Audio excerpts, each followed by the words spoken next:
Namaste, viewers. Welcome to Jaipur Dialogue USA. I'm Vibhuti Jha, your host as always.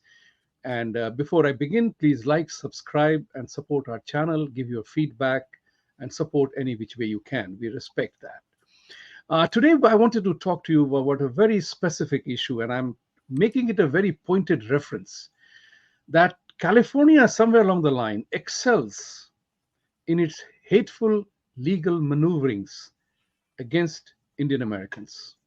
And that is particularly saddening also because California is home to remarkably successful Indians in Silicon Valley to Southern California, from tech to academics.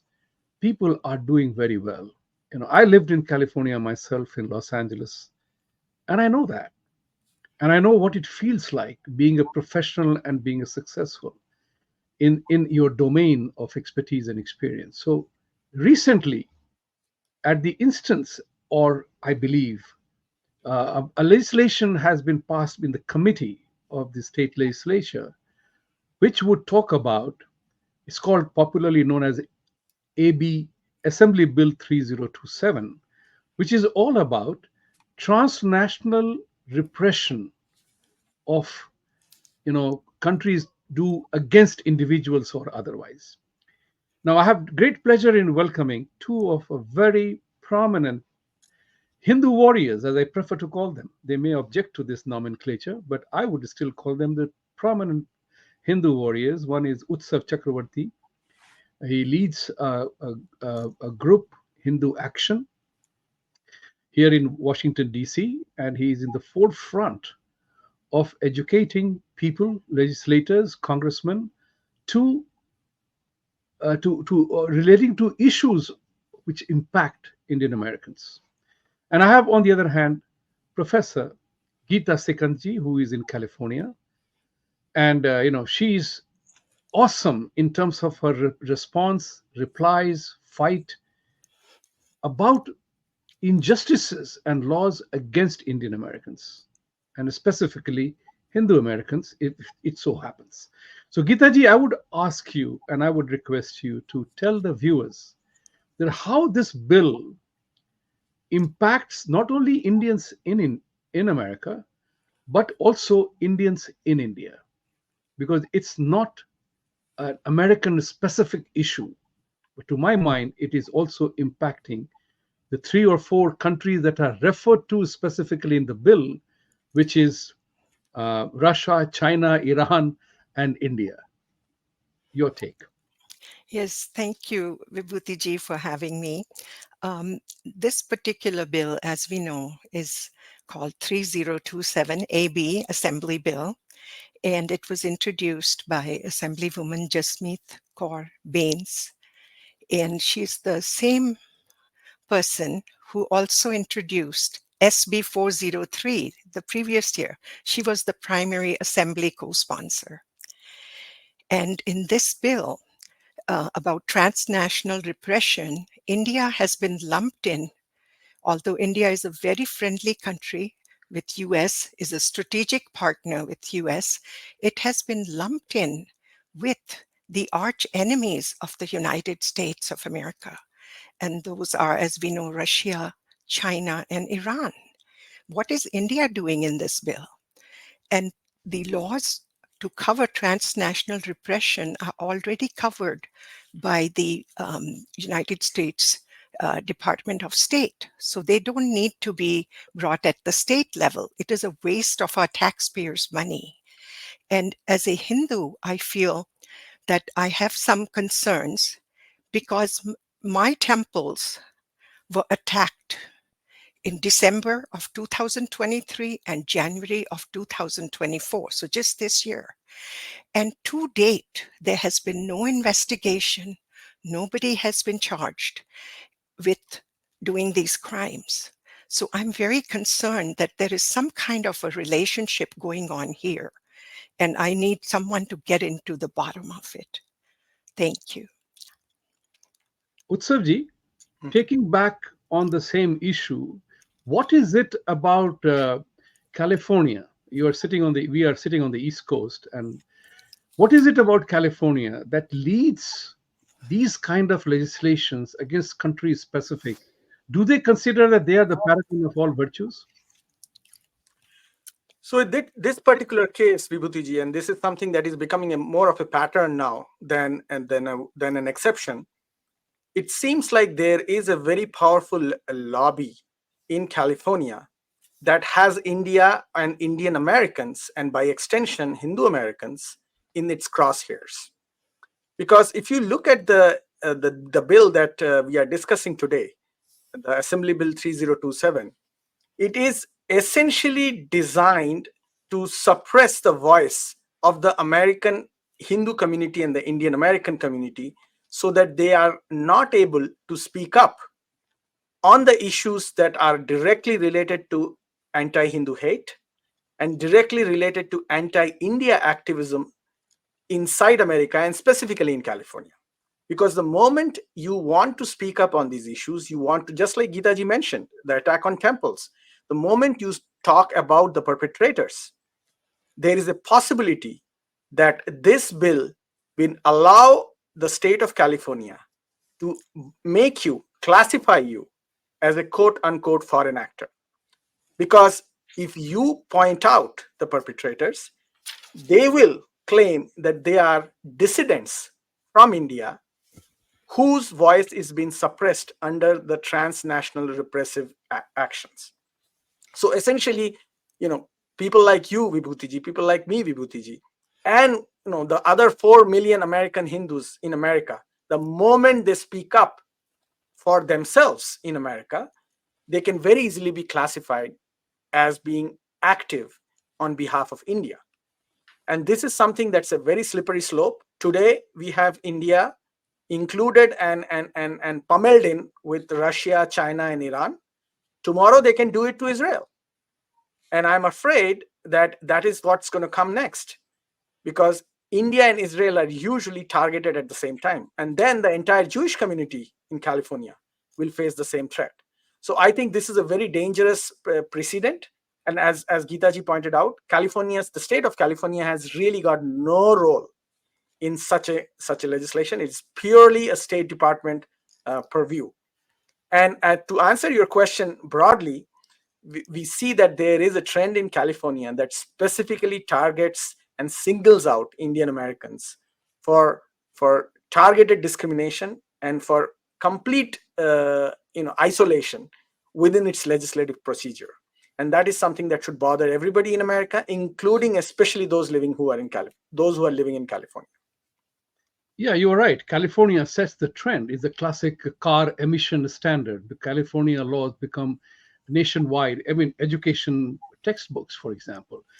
California sets the standard. So, Geeta ji, since you live in California, and I have some experience living there for 3 years, what makes California consider itself kind of, in my sense, if I may use the word loosely, above the law, as if they are the ones who are trendsetter and they are themselves the paragon of all virtues, given the fact that California today is a den of everything which is antisocial, drug, you name it. Everything it suffers from. So my question here is, how can it be targeted? Now the committee, Republicans and Democrats alike, they have voted 15-0, 11 Democrats, 4 Republicans. Do we not have any voice in California? Does anybody listen to the Indian community out there, considering they are the largest, one of the big donors to both these parties? What's the gameplay there? We've been hearing that in talking to the legislators that voted for this bill, that they didn't even read it because intuitively it sounds like a good idea, but it is a Trojan horse. It's bringing with it a lot of trouble. It's going to create a disharmony in the communities. We'll get disturbed. It is also, the fact remains that law enforcement is already burdened. Let's not burden it anymore. And here we go again. And if you just look at Governor Newsom's statement that just came out a couple of days ago, he's put aside $78 billion for safety of religious places of worship and also nonprofits. But there is no data on anti-Hindu hate. There is only data on anti-Jewish hate, anti-Islamic hate, and anti-Sikhism hate. But anti-Hindu hate is not even there because the Department of Justice does not measure it. And so we're left out of the whole equation. And that's why nobody hears our voice. Nobody hears our voice, and that is significant considering the fact that we are, as professional groups, are very much admired and liked. Whether respected or not, that's a different matter, but we are very much liked as a community. So, Utsavji, you are very active on the ground. You are very active in DC area, educating these people. Now, piggybacking on what Geeta ji said, that most of the legislators said that they hadn't even read the bill. And that we know is the bane of democratic system, where major bills, tax bills, healthcare bills are passed, and Nancy Pelosi herself had said, "Oh, I did not read the bill. We will know about it, what's in it after the bill is passed." Now, is there any provision that if a legislator or a state senator says, "I did not know about this bill," is there some way they can recant their vote? No, once it is done, it is done. And if it is in a committee it has passed through a committee, unless it is rejected by a higher authority within the legislature, it is done through the committee. And just to highlight the point that Geeta ji mentioned, I think this bill is very cleverly written. It touches the points that usually makes people comfortable. You say something against Iran, you are comfortable. You say something against North Korea and Russia, you are comfortable. So these legislators, whether they are on the Republican side or the Democrat side, they covered each of their pet peeves. The Republican gets happy when they talk about Iran, rightfully so. And the Democrat gets happy when they bring in Russia. So when you play these games and you kind of cover these topics that are pet topics of each of these political groups, then you certainly slide in India into this thing. And this is something that Assembly Member Baines has been doing. This is something that Senator Aisha Wahab has been doing. So, in fact, I would say that the real transnational, investigation that needs to be done here is not on the Indian American community. It actually needs to be done on where Aisha Wahab's inspirations and Assembly Member Baines' inspirations are coming from, and if there is a transnational angle to that. So, that's something that everybody should be encouraged to look into. But to answer your question, there is a lack of due diligence in many of these bills, and it's at all levels, at the federal level and at the state level. And given by the experience we had with SB 403, which was literally an illegal piece of paper, like that would have never made it as a law. It would have been completely trashed by the court. But the fact that SB 403 went all the way to the desk of governor tells you that in California at this point of time, the elected officials are just mouthpieces of political special interest groups. And that is a really sad testament to what is happening in this country. That's what is you talked about the special interest groups, and they are the ones who drive the wheels. Rest of us are just passengers in the car or the truck or the bus, as they may be. So, Geeta ji, I would come to you that non-involvement of Indians in the political and social activities is the bane that we suffer from. What are you doing, and how are the California residents responding to this element? Or are they saying, "Oh, it's not for me, it will not affect me"?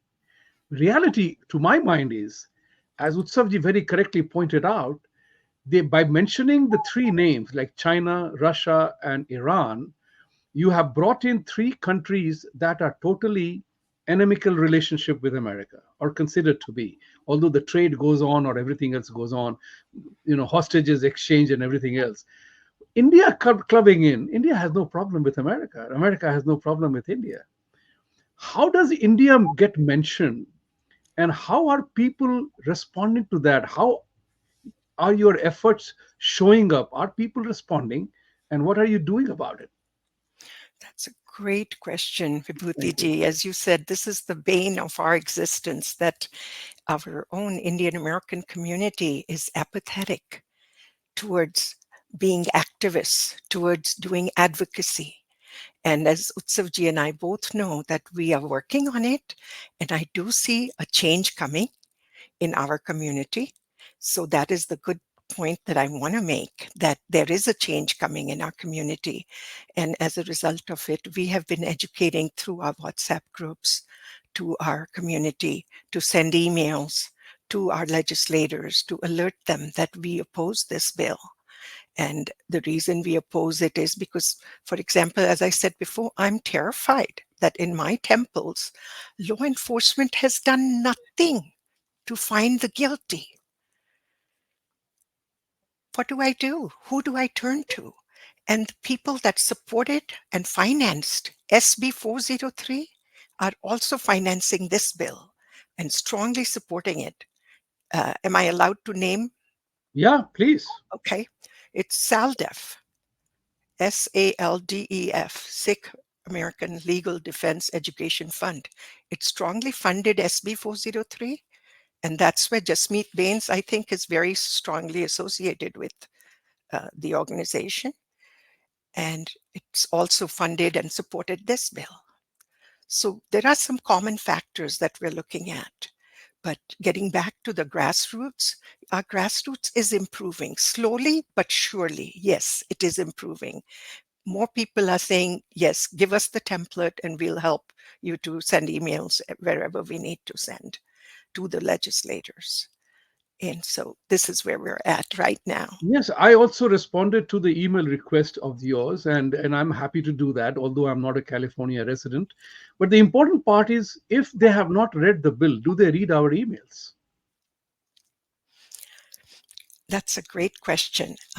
What happened is, about 3 days ago, when we first sent the emails out to ask our community to send emails, we actually heard from one of the legislators' offices that they received 500 emails on the same day.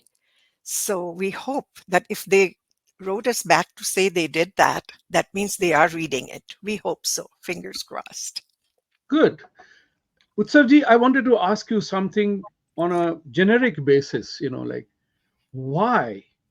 Why the most peaceful community in the world, the most peaceful faith in the world, that is us, such targets of attack by Sikh associations, Islamic associations, and others? Why are we? What is the threat that we pose to them? That's something, unless we get to the root of it, we will never get the answer. We'll be trimming the leaves and the branches, but we will never get to the root. So, what is it about us that is creating such a Hindu misia or a Hindu phobia? Choose the word as you may want to call it. What is the reason for that? Why are we such a menace to them or their existence? I will give two main reasons for it. And the first one, and the most important one, is that we as a community are not a squeaky wheel. And because, even Congressman Sri Thanedar said that in his press conference when he introduced the anti-Hindu phobia bill in the US Congress. He said this at the National Press Club. He said the reason the Hindu community is targeted in America, because his job is to look after America, Right.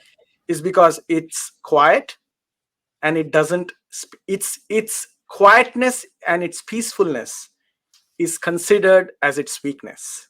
And he said that in pure words. And I'm just going to, because he's the elected member of Congress, so I'm just going to use his quote as the best example to understand why we are targeted here. And number two, the reason is that it's a historical game. See, Hindus are the world's largest religious faith system that has survived for the last 7,000 years. It's a civilizational continuum and the only one that makes it through successfully throughout civilized human existence. And that bothers people. That bothers people that don't like it. That bothers people who see it as a geopolitical impediment to global domination. And there are multiple candidates for that. And to have 1.4 billion people in the world be an impediment to your world domination objectives, of course, those 1.4 million people will be billion people will be targeted. And out of that, the 5 million in America are the tip of the spear. They are successful, they are well-to-do, they are educated, and they have influence, or so we think. So they need to take the American Hindu out first as part of that geopolitical machination. So the combination of these two factors are probably the reason why we see this plethora of legislations, public discourse, school, university, public square level activism that is targeted against a community that absolutely is not interested to do anything to harm anybody else. And I think it is important that we understand these two factors, and as educated, responsible Americans, respond to it accordingly. That's a very powerful appeal. It takes me back to what a senator once told me, that we love you Indians as immigrants to this country. You are professionals, you are hardworking, you are in the highest median income, you have family values, you take care of your children. You know, you are not a law and order problem anywhere in the world, and you ask for nothing. So probably it's time for Indian community to begin to ask for something. Is leave me alone. So here is something, Gitaji, I will ask you, taking the cue from Utsavji's question, that the 1.4 billion people are an anathema to their ambitions. So is what is happening in California targeting us, is targeting India directly? And you subdue these people here, and you got India, because we all have linkages back home, family, business, or otherwise. Yes, You think so? that's an awesome question, because yes, there is a very strong relationship both ways. For example, when we see by the media a lot of misrepresentation about India as a democracy, they don't cite the good research, scientific research like the Pew research that showed that India is a successful pluralistic democracy. And they keep harping on India as being a theocracy, as being an autocracy, and so on. And the same with our prime minister, who was elected with a democratic majority as the prime minister, Mr. Modi, and they're always maligning him as well. So it's like it's become we call it a cultivated ignorance by the media and journalistic malpractice by the media, that they are projecting India and Modi in such a poor light, and this is all deviously done. It is not genuine data, because if they looked at the Pew research, it would say the contrary. And Professor Salvatore Babones has also contradicted the media on this, that why don't you look at the Pew research? So it's a very agendized motive by the media. And that's why it impacts us here. Whenever India is maligned, even though it is done with a devious intention and it's not the truth, but it is maligned, we Indian Americans here, particularly Hindus, we suffer. And that's why we see the attacks on our places of worship. In Taco Bell, a Hindu Indian was spat at by another person. And this is what's happening. And in New York, as you know, you're from there, at the Queen's Temple, they vandalized it. They also chopped down the Gandhi statue. And till date, nothing has been done about that also. And they say that's political resistance. They call that political resistance. So the perpetrators get away with it. Who's going to take care of this? That's my question, Vibhutiji. Thank you. And I'm seeking answers. Thank you. Utsavji, you wanted to say something. I just wanted to make 2 points here that are very important for our listeners to understand. When the temples in California were vandalized, the statement that was made about the vandalization came from the State Department and not from the Department of Homeland Security. Most people ignored this incident, this piece of information. But it is very important for us to look into it, and that tells us a lot about how the current administration, both at the federal level and in California, looks at our community. The temples are American Hindu temples. Why would the State Department, which deals with foreign policy, make a statement on it? Unless there is a perception amongst a majority of our policymakers and people in the administration that Hindus don't belong to America and they are always outsiders. So that is something that we really need to address. And that is something that we really need to, because this whole issue of transnational repression aligns into, it kind of dovetails into this whole issue. To speak against irrational, aggressive, pro-terrorist organizations that are operating from American soil, who have a track record of committing acts of terror in the past, is not repressing anybody. It's about educating people. And this bill itself, therefore, needs to be looked into very seriously. And I think, what Geeta ji is doing in California, and the people of California, and the way they're reaching out to elected officials, it is important that it continues to happen. And it is important that this bill is nabbed at the bud, rather than it becoming a monstrous SB 403. So that is, I think, very critical. So tell me one thing. I'm coming back to you, Utsavji, on this. You said about the transnational repression, and you talked about the terrorist activities that happen on the soils of United States and Canada, and they seem to be more concerned about those terrorists, alleged terrorists, as if I may say so, alleged terrorist freedoms than a country's need for safety and protection. That's very important. And these people I'm not saying this, these people have openly said, we will bomb Air India, we will kill ambassadors, we'll do this and do that. Which part of it remains a freedom of expression? So the question to both of you here is, it's an academic as well as a real question, which I have said many times on my shows, and I'm seeking your thought on it. Do you think that the criminal elements are using freedom as the fault line of democracy, which is where we are today? Freedom for me, not for thee. Absolutely. Absolutely. And the irony here is that many of those people who are seeking who are seeking quote unquote law enforcement protection are themselves on no-fly zone lists.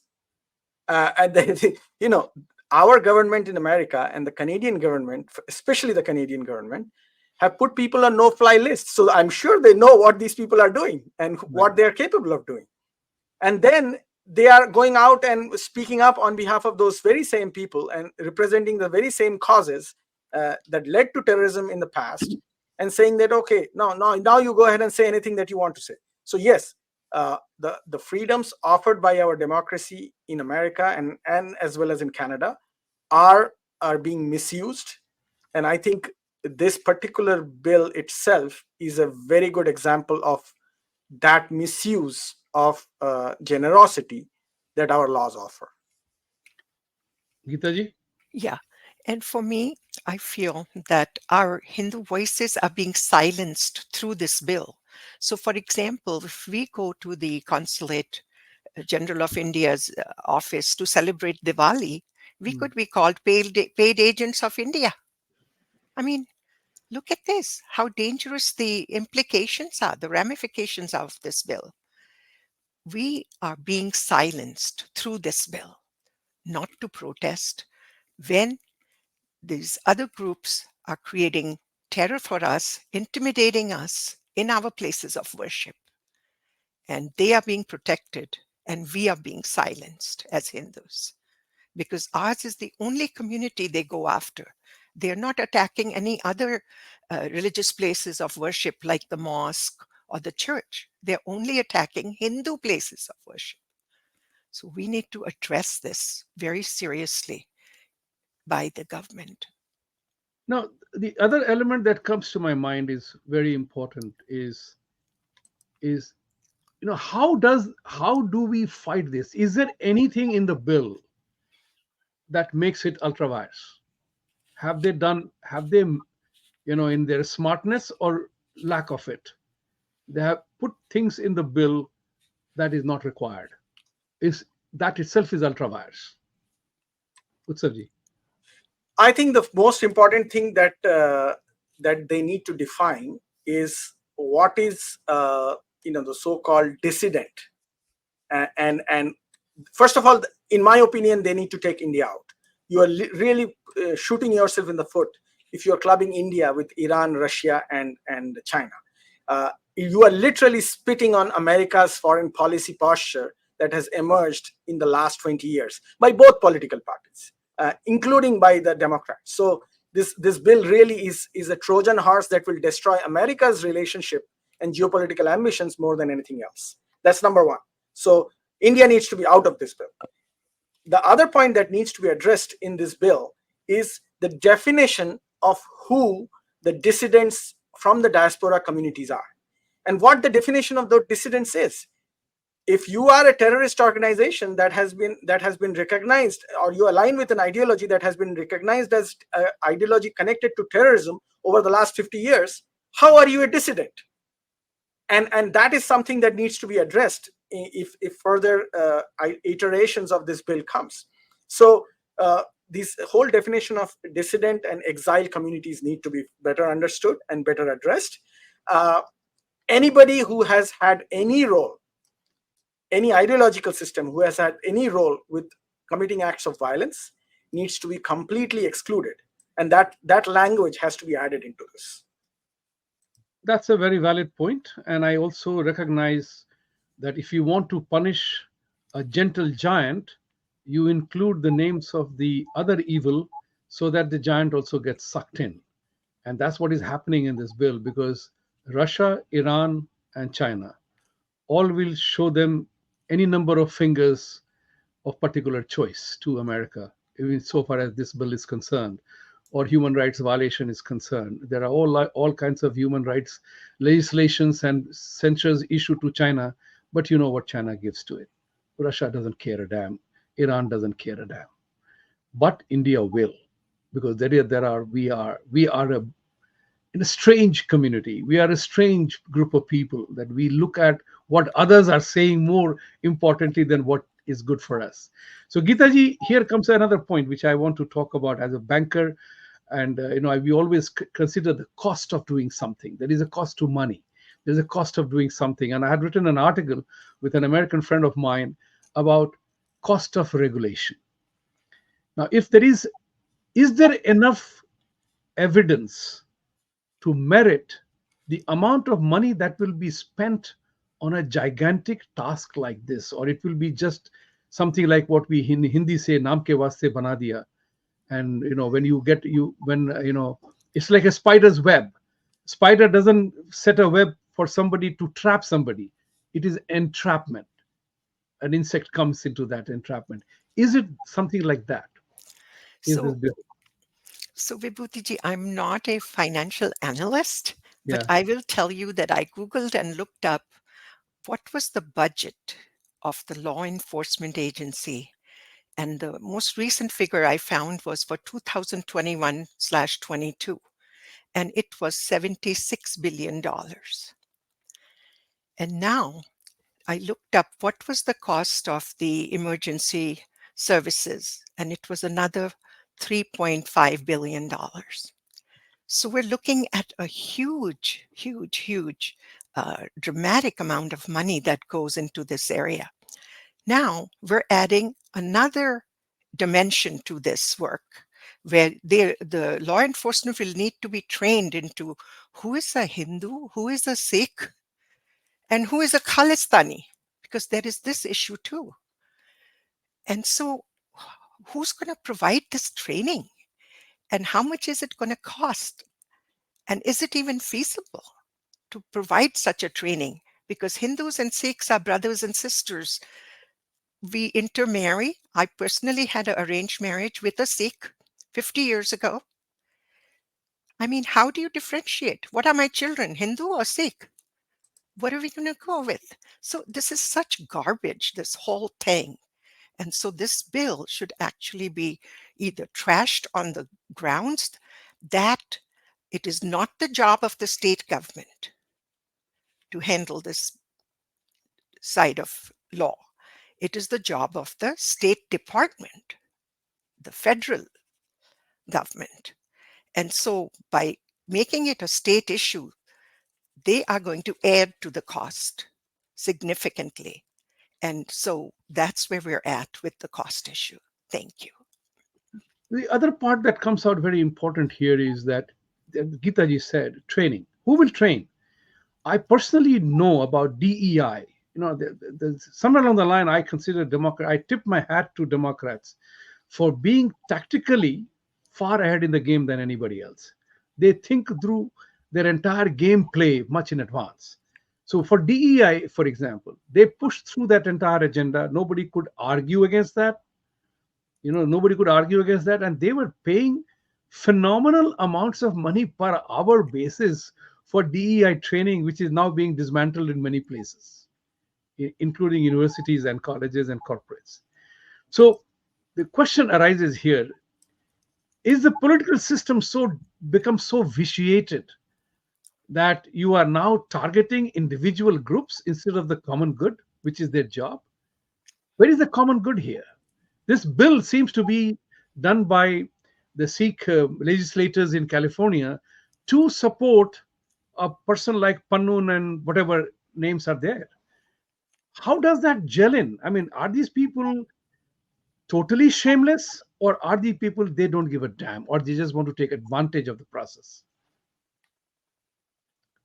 Utsav ji, aapke liye. So I think they have tasted success in the past. The SB 403 was a bellwether in that regard. So when you are able to push through something as blatantly discriminating and discriminatory as SB 403 2 years ago, you smell blood. So if your agenda is to push these kinds of divisive political narratives, and you have the money power and the political backing to do it, and you do it once like they did in SB 403, they smelt the blood in the water, so they went for the next one.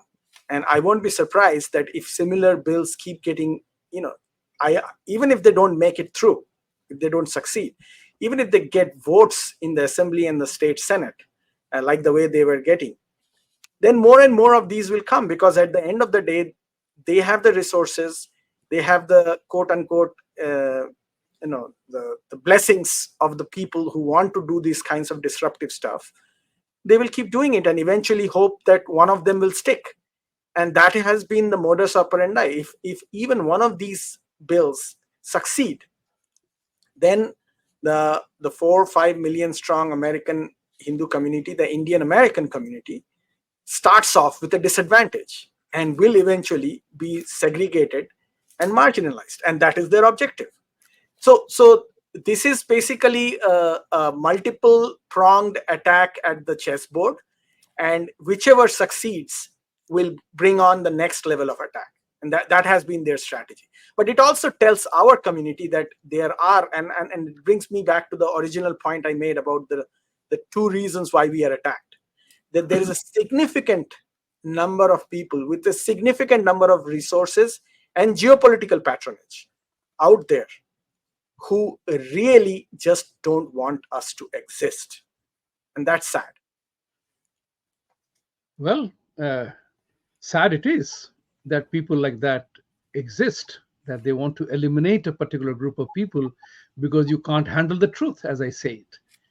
Geeta ji, I would ask you something more important here. More important from my point of view is the support.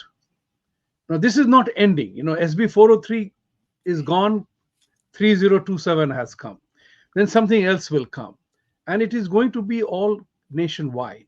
And most of it happens in democratic run states and legislatures. Yet, Indians overwhelmingly vote for Democratic Party.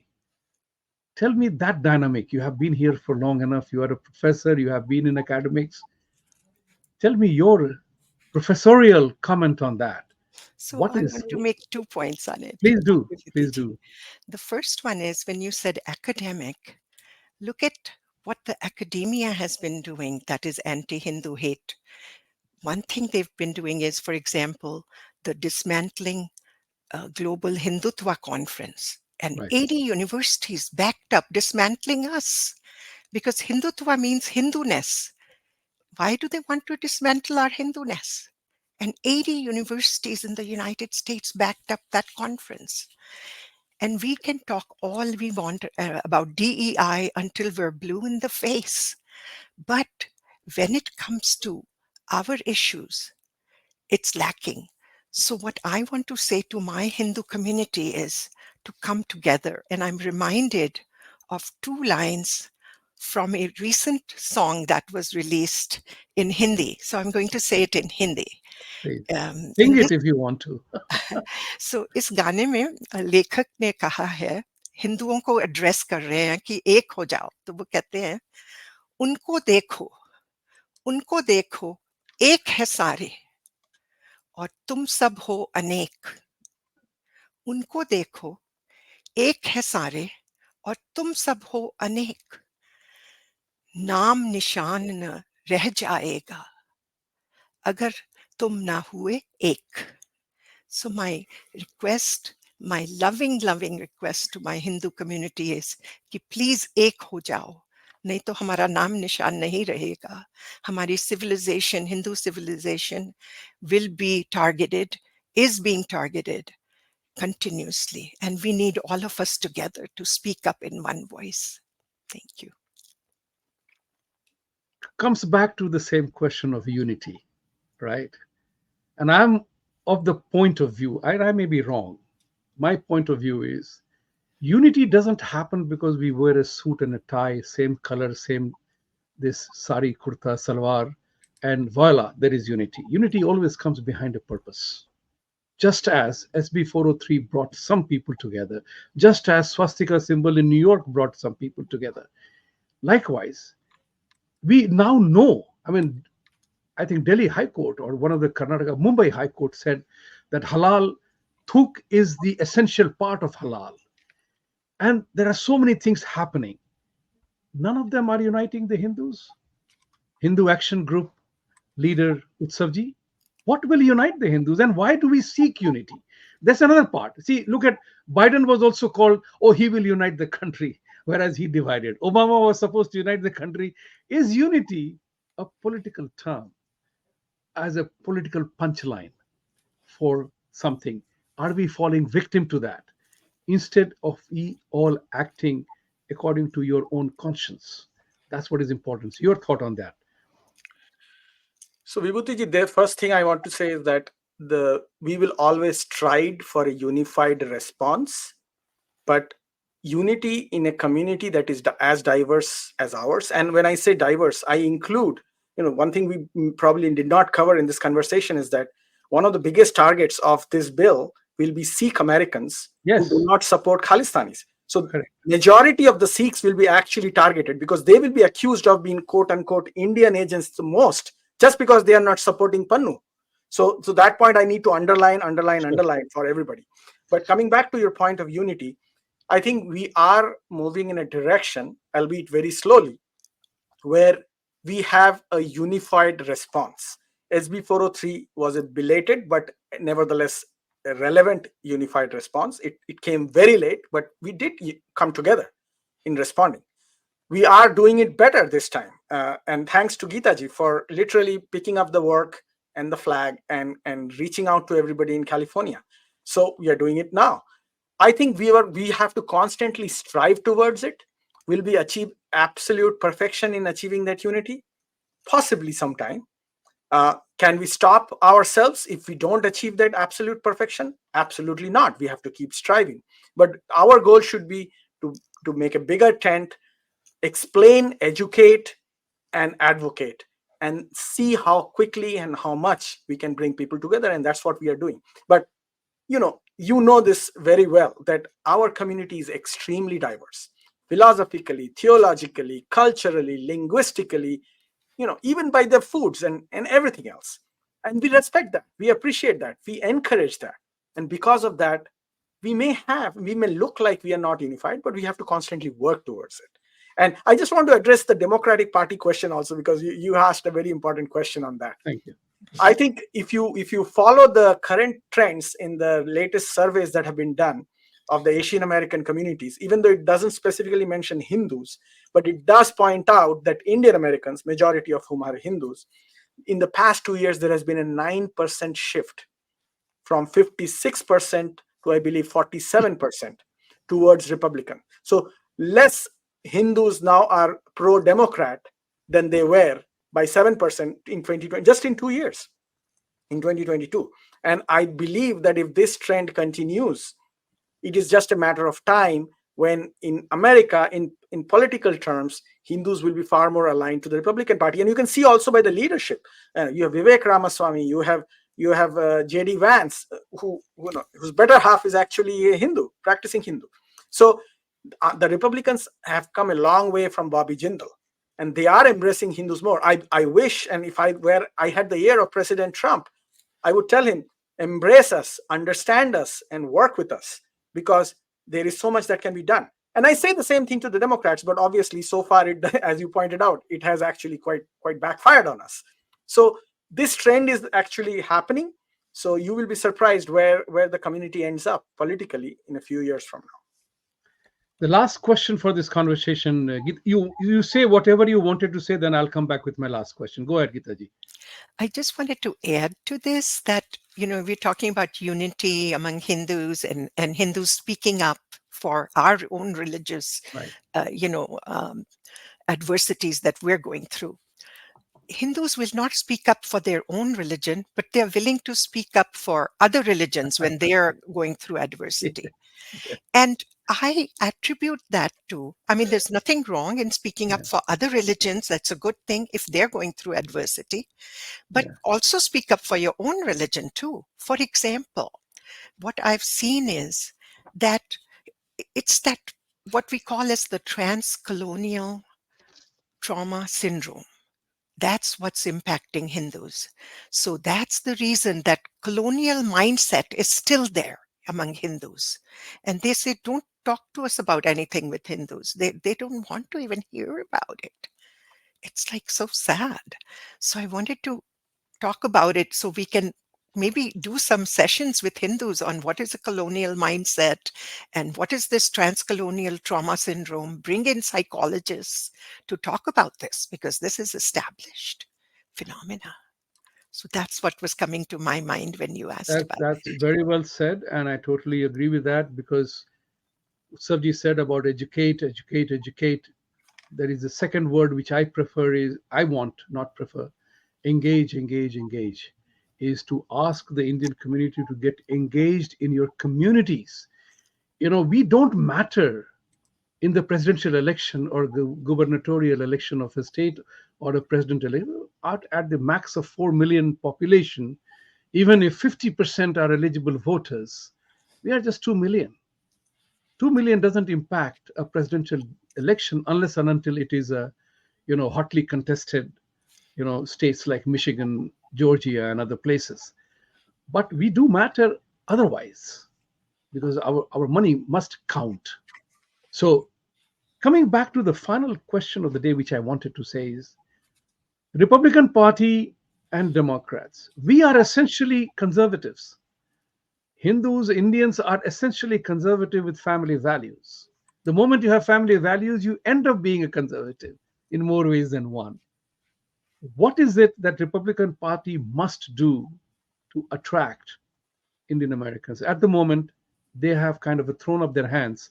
Anybody who comes, people like you and me, or because you come for ideology reasons, but they are not actively soliciting the Indians, because 80% of them, or majority of us, live in blue states of New York, California, Washington, New Jersey, Connecticut, and all these places.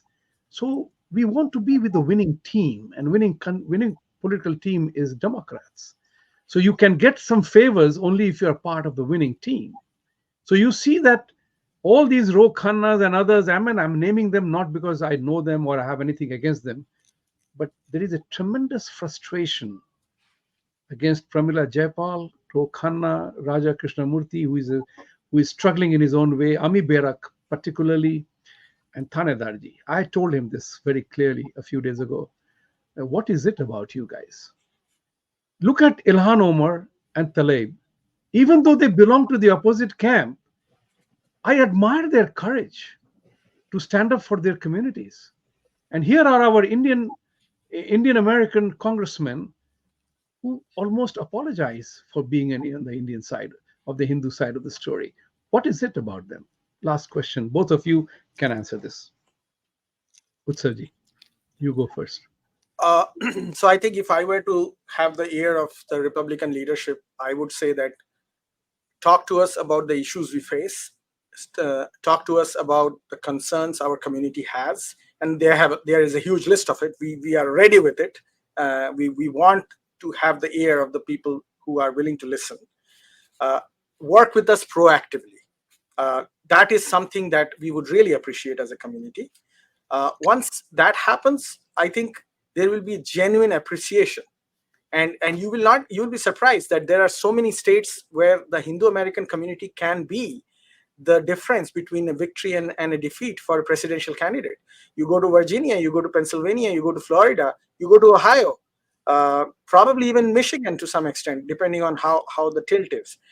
So Hindu Americans, despite being overwhelmingly in Democrat states, can be a deciding factor in an election.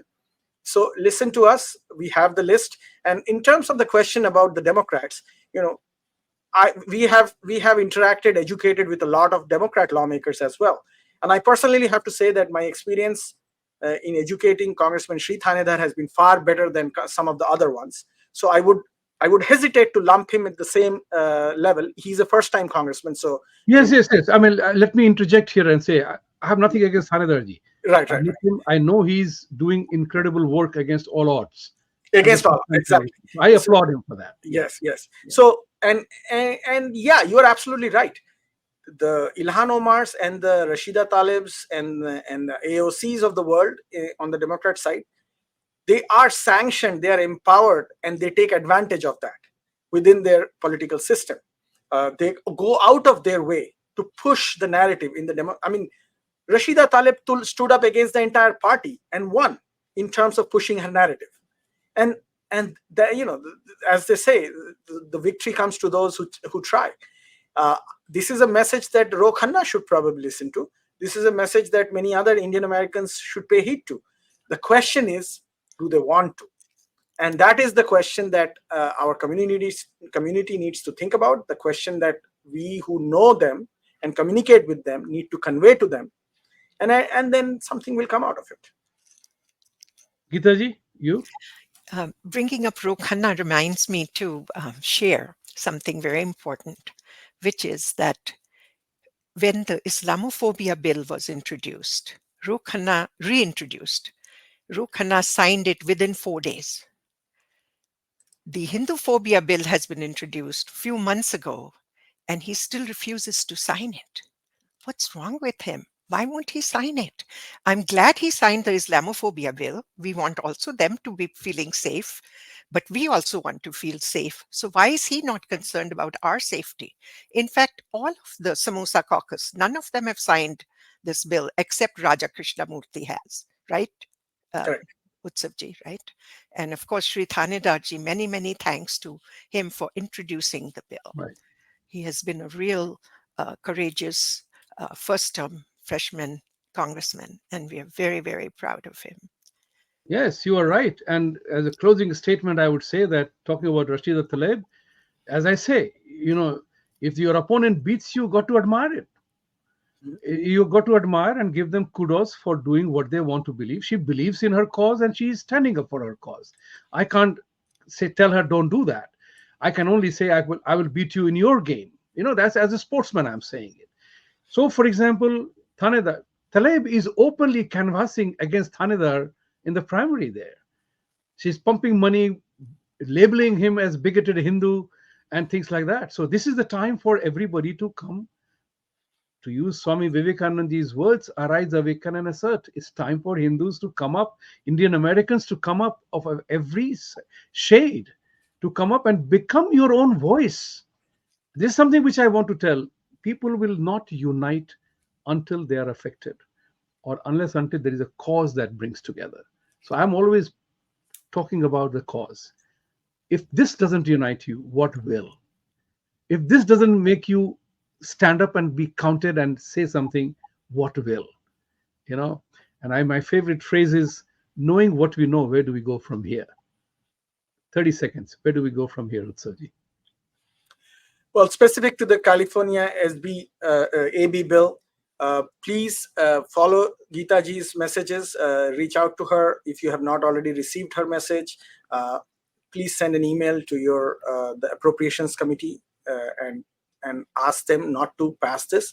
If they want to pass this, please exclude India from this bill, specific to this one. And when it comes to the larger community issues, we in Hindu Action are very, very eager to work with you, learn from you, and work for you in terms of pushing the issues that concern the American Hindu community, in terms of pushing forward the issues that concern the security and the safety and the betterment of the entire country.